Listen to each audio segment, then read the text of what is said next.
Sera axé sur le domaine législatif, sur le contrôle parlementaire, sur le réexamen du social des députés, sur la diplomatie parlementaire. Cela étant dit, je voudrais néanmoins attirer votre attention aussi sur les priorités de la présente session, à savoir la mise en place des autres organes de l'Assemblée nationale et l'approbation du programme du gouvernement suivi de son investiture.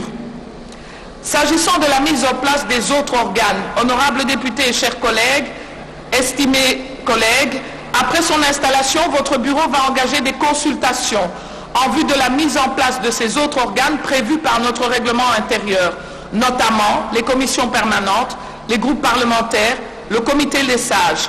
La mise en place de ces organes est un préalable nécessaire à la convocation de la conférence des présidents afin de l'adoption du calendrier de la présente session ordinaire, ouverte de plein droit depuis le 15 mars 2019, et ce, en application de l'article 115 de la Constitution.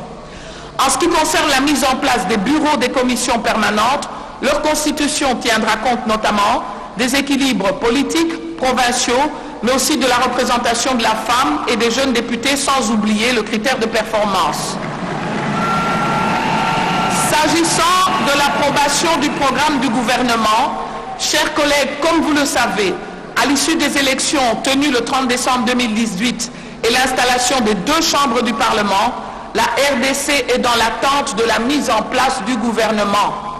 Je rappelle qu'au terme des dispositions des articles 91 et 90, alinéa 4 de la Constitution, c'est le gouvernement qui définit, en concertation avec le président de la République, la politique de la nation et en assume la responsabilité. C'est encore le gouvernement qui conduit la politique de la nation et en répond devant l'Assemblée nationale de coalition que nous constituons. Ainsi, avant d'entrer en fonction, la Constitution prévoit que le Premier ministre présente à l'Assemblée nationale le programme du gouvernement.